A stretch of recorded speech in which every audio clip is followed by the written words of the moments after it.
Hello there, I am the Collector, and this is Super Awesome Mario Brothers Awesome Mario Bros. 24-23. Yes. Yes. Okay, and we today are going to give you our top 5 Eminem songs. Who wants to go first? You can go I first. can go first? Alright. So, my top 5 is a surprise. Actually, he doesn't know about it. He knows all my other choices, I swear. But this is actually a personal favorite of mine because it's not a hit, and it wouldn't be because it is probably, I'm gonna say, this is probably the grossest song he's ever written. Wait, really? Yeah, but it is catchy, and the reason it's catchy is because it's from Relapse, and every single song on that record is catchy as balls, man. I You might can't have to you listen to can't it. listen to any of these choruses on that album and not be singing them still like months later. Just listen to the choruses on stuff like "My Mom," "Crack a Bottle," "We Made You." All that will be in your head for the rest of your life, I swear to God. And the catchiest one of all is "Insane." And I can't get into it because, like I said, it is not for the squeamish. It's not for the faint of hearts. But you'll be singing the chorus the rest of your life. I swear. Okay, what's your number 5? Alright. For my top number 5 is one of his most recent albums, which is The Death of Slim Shady, and my number 5 pick is Houdini. The beat on that song is really catchy, and I like that in the music video that they actually brought back his younger and older self, Slim Shady. You know, with the blonde hair, and he looked a little bit younger. Yeah, that's what you get with Alter Egos. Yeah. And I really like the fighting scene between Eminem this time and back then Slim Shady. And I thought that was like a little nice little detail they added in that Okay, music video. okay. And, Before and, you're it, and it, saying, it kind of sounds like what I'm hearing in Guilty Conscience 2 is what is actually we're seeing in the video for Houdini with the actual struggle. well, yeah, but for me, I'm just trying to integrate both with them because again, whenever I listen to the song, I cannot just stop singing the lyrics. It's just True. really catchy. Yeah. And For me and, personally, with Eminem, I can't really get into the videos unless I actually grew up with the song. Like, I'll always listen to the music first and foremost because most of those videos just, I mean, they're the censored versions for one, so it makes it kind yeah, of hard to get into. But yeah, Houdini is really nice. It's really a nice comeback. yeah. Okay, my number 4 is cheating just a little bit, but Eminem is in most of this song and he does the chorus, and it's just really funny. It's top quality songwriting stuff. It's My Band with D12, his group of friends. I think Proof is in that. I don't know if Snoop Dogg is, I forget, but Dr. Dre definitely is. And it is, I listen to Snoop Dogg. yeah. And he's a good artist. There's a lot of catchy songs on this list. I tell you, I I can't sing it or else I'm gonna get copyright claims. That's the problem with these. You gotta listen to them for yourself, people. You gotta seek these things out. Because if you don't check them out, you're not gonna get into them. No, I will. I won't sing it, but I will sing talk it. And the song can be summed up in one sentence. These chicks don't even know the name of my bands. And Wait, they from there, don't? yeah. And, well, tell me the truth. In modern day, have you ever heard of D12? Even if you weren't into Eminem or anything? I don't think I really heard of that. No, because D12 kind of sounds like they just shortened the name even further of a DeLorean. Because, DMC-12. The DeLorean from Back to the Future? Yeah, that model is called the DMC-12. It's the only model DeLorean they ever made. Oh. And they were extinct before the movie even filmed. Wait, they were? Yeah, they were made between 81 and 83, and the movie came out in 85. Dang. Yep. Sorry, I thought that was about music, but it turned into cars. Let's move on. What is your number 4? My number 4 pick is probably one of the first Eminem songs I ever listened to is The Real Slim Shady. Legit, every time I listen to this song, just like with Houdini, I cannot stop going along with the lyrics. The beat is just so catchy. And, I love Eminem's tone of voice throughout the song, and especially like the beginning part of it. I really thought the tone that he did in that song was like really good. It really brought the song to what it's meant to be, and overall, it's just like a nice little classic Eminem song. Very classic. And I think the tone he's going for is actually very unique because, I mean, his alter ego and everything, he gets a little higher, but his overall voice is more pop punky than rappy. Because, you know, most rappers out there, well, most rappers nowadays are all mumbly and stuff. Yeah. You know, like X and Juice WRLD, right? Mm-hmm. Okay, and... Rest in peace to them. Yes, rest in peace. But not all black rappers are like that. Some are very high pitched, like X at times. Yeah. But what about Post Malone as well? He's rap. Yeah. Yeah. What I'm getting at is Eminem has a more whiny voice, and it helps him stand out a lot.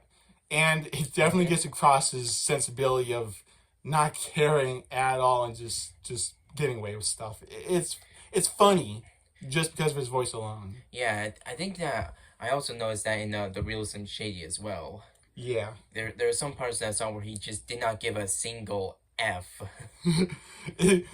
It might be me, but not quite me, you know? Yeah. Okay. My number 3 would be Sing for the Moment. Because of just how chilling it is, even after all these years. Every time I hear this song, I get goosebumps. Mostly because of the guitar work. Thank you, Joe Perry, by the way. But also because of just the subject matter. It is very dark about generally living in an abusive home with a horrible stepfather. Oh. Anyone can relate to that, really, because sadly it does happen a lot in even modern times. Just horrible. Eminem's first album didn't really do that much. You don't hear songs from it nowadays. Mm-hmm. But the second one, the Slim Shady LP, that's the one that took off. And that one cemented his status as God. As a rap God. Mm-hmm. Yeah. Like I said, it's a really, really good song. It can't be missed. Yes. Okay, and I think it's your number 3. On my number 3, for my number 3 is, we're coming to the top 3 right now. Right. Alright. My number 3 pick is Godzilla, aka the song that he did with Juice WRLD. Rest in peace. The reason why I like this song is, one, I really like the Godzilla movies as well. The beat hits really hard as well, and I love the fact that he featured Juice WRLD before his passing. Yeah. Because back then, Juice WRLD was inspired by Eminem to do music for himself, but Eminem wasn't really into like the modern rap in this time. But true, I wouldn't be either. Yeah, I'm not, except for Eminem, who's made a tremendous comeback. But how Juice WRLD got interacted with Eminem a lot, because he did he freestyled for an hour, and that's what caught the attention of Eminem. An hour? And that's how was his throat not dry by the end of that? I don't know. I think he's just built that way, and that gained Eminem's respect. Nice. So I think that's why he featured Juice WRLD in his Godzilla album. And now let's talk about the song itself. Right. And again, the song really hits it. The song it really hits hard. The beat is really well, and also I really like the little effects that we hear, like a little bit of Godzilla. You know, like you hear the roar in the song. That too, and you know when he's like about to charge up his atomic breath. Oh, you mean with the blue fire scales on his back? Yeah. Okay. Yeah, you can hear a little bit of that, and I think that effect is like works really, really well, especially if the song's called Godzilla. Tell you the truth, I don't really remember the song. I've listened to it. I don't remember it. And the reason is, and I'm sad to say this is true, but there is a better Godzilla song out there, people. If There you, is? yes, and uh, aside, most people need to listen to more classic rock because the one and only Godzilla song for me is the one by Blue Oyster Cult. That's pretty much the best song in the history of the world, especially by them. That's their best song. No, it is not Don't Fear the Reaper. That's half compared to Godzilla. I won't fear him. Oh, yeah. And believe it or not, since that song is so old, it came out in like 74 or something like that. Oh. It's going off the original Godzilla movies, like the ones that had to be dubbed from Japan in the 60s. Oh, the ones before the modern Godzilla? Yeah, before 3D special effects and everything. Oh, I see. You had to be a real nerd to be into Godzilla back then. Like, you had to understand Japanese or something. Okay. But yeah, that's when people watch Godzilla, not because of the dialogue or anything, and you're not doing any favors, Matthew Broderick, I swear to God. That's a lot of fish. Mm-hmm. That is a lot of fish, yes. One more thing. But stay away from the 98 movie. But if you like the modern monster movies and everything, you like the team-ups with, he teamed up with that dinosaur, right? The Rodan or whatever. Yeah. I think that too, and he also teamed up with Kong. Yes, in the King recent Kong. movie. King Kong. If you like those movies, go see them. I bet they're really great. Yeah, they are. But also, listen to the original song. The Godzilla song is all about the movies. It's all about destroying Tokyo. Mm-hmm. And one more thing I want to mention is towards the end of the song, he kind of brought back his inner rap guy by going supersonic mode at the end by saying the lyrics super fast as well. Oh yeah, okay. I think I remember that part. Yeah. Yeah, that was like nearing towards the end, where he just went like full speed. It is more noticeable in Rap God because he does that like the beginning of the second verse, I believe. Yeah. Okay. What's your next one? I think we're on the number 2. Yeah, we're on number 2 now. Okay. My number 2 is the first Eminem song I ever heard on the radio. This was back in 2006, 2007-ish, when I first started listening to my alarm clock radio at nights. I always used to listen to Top 5 at 9 with Ryan Seacrest before I went to bed. And I got to hear all sorts of stuff afterwards. I listened for a full hour. And basically, if there's a song that came out between 2000 and 2007, there's a good chance I've heard it. I mean, I remember it right away, but I have heard it. So, yeah, enough about my childhood. But, yeah, Mockingbird is the song I'm going with for my number 2. Because aside from the Eminem show, which I actually got into at a very young age, yes, I know it's not really appropriate for a 5-year-old to be listening to Eminem, but you can blame my sister for that. No, seriously, that's how. She had all these CDs around. I was like listening to the Eminem show constantly. I was like, these grooves are infectious. I gotta know more. And holy crap, did he say the F word? I gotta listen more. But when you're 5, you're impressionable. But yeah, Mockingbird is one of the first times I ever heard him sing about his daughter, and not just in a one-off comment or like a paragraph in one song. The entire song is about her, and it's really kind of sad in a way.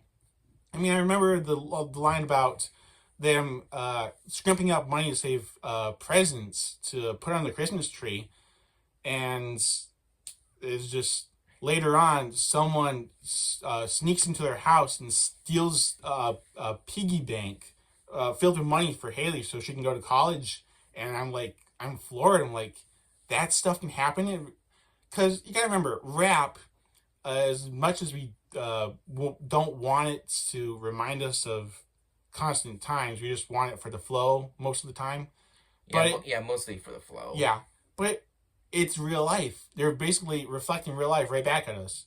Even through a facade like Slim Shady, Marshall Mathers' alter ego, it's just tapping into that primal fear of something real like that happening. All these little tragedies that make up a life, and I don't know. Mockingbird just taps into that with slow ballady feel.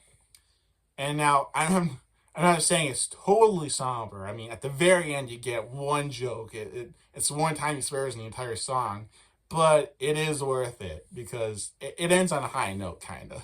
Yeah, it definitely does. And your number two? All right, my number 2 pick is Rap God.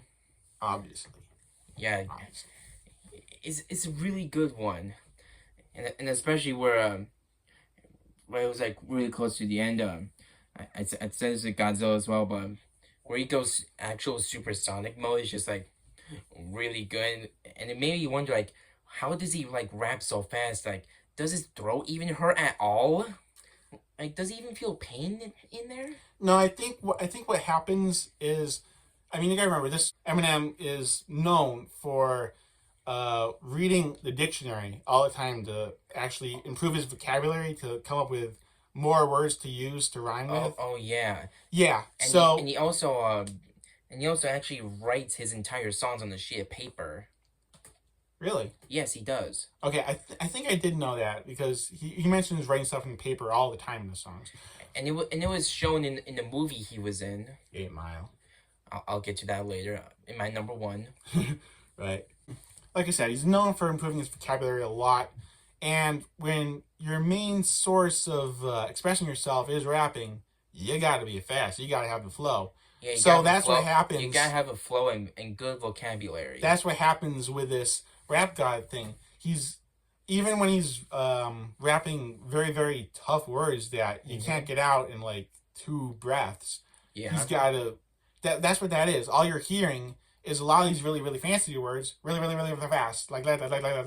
Yeah. Even though I'm just doing basically scatting right there. Yeah. That is nonsense. But he's using actual words to do that, and it's like a trip for your ears to listen to. He shows why he's actually a rap god. Yeah. So we're down to it, folks. Our number 1 picks. Number 1. Number 1. What's your number 1? My number 1 is actually his number 4. I'm going to find new things to say about it. But The Real Slim Shady is a classic. Everyone should listen to it if they haven't already.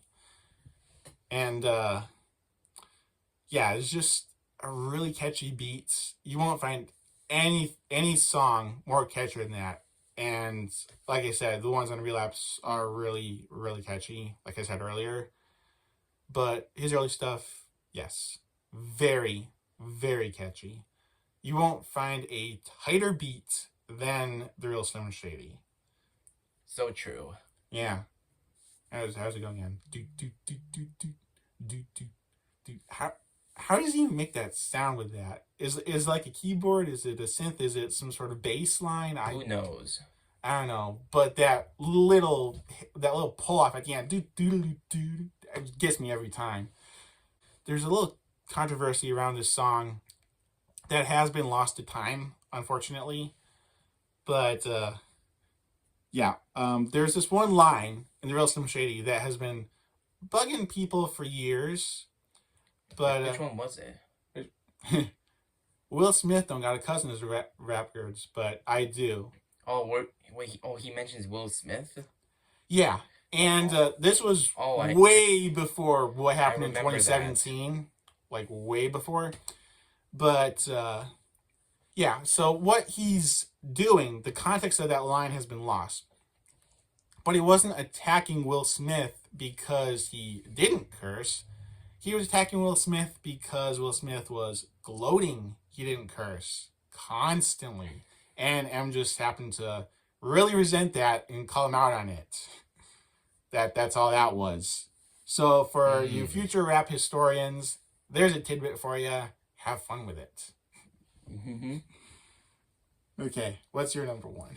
My number 1 pick, I think this is probably the first ever Eminem song I've ever listened to, which is Lose Yourself. it mentions the movie 8 Mile really well, especially throughout the lyrics. Even during the first line, it mentions the start of the movie really well, and also I gotta mention like the beats and the lyrics flow really well, and as well as Eminem's vocals during the song. He, it references the movie that he was in really well. That it feels like you're watching and also listening to both things at once. Yeah, it's basically the soundtrack pump up anthem of the movie that tells you a little bit what the movie is about, but then it goes back to reflecting on his own life, and he says his real life is nothing like that movie. He still doesn't come out on top, which is actually really relatable. Mm-hmm. But on a brighter note, one off line from this song actually got fully realized, and now all you people in Detroit can relive this one line by going to the restaurant Mom's Spaghetti. Yeah, he actually made a restaurant called Mom Spaghetti. I kind of want to go there one day Yeah, to have some good spaghetti. I wish I liked spaghetti more to do that. Okay, well, anyway, that is our top 5 Eminem songs each. Mm-hmm. We're very happy to have you on this journey. We really, really like Eminem. We just wanted to say our favorites, say our opinions on them. And hopefully some of you Eminem fans out there will agree with us. Please just give this video a thumbs up if you liked it, and share the support with us by subscribing to this channel. Did you almost come up with a term for Eminem fans? You almost call them M&Ms. That actually would work, wouldn't it? Kind of, yeah. Yeah, because, I mean, M&Ms. Who doesn't like M&Ms, you know? Yeah, Eminem's a classic. And who doesn't like Eminem himself? Yeah. Yeah. Eminem goes together like M&Ms. Yes. Okay. So, for all you Eminem newbies and for all you Eminem really hardcore fans, I mean, get your bottle of M&Ms, chug up, stock up on your spaghetti, and just put it on the record and let it play. And go with the flow.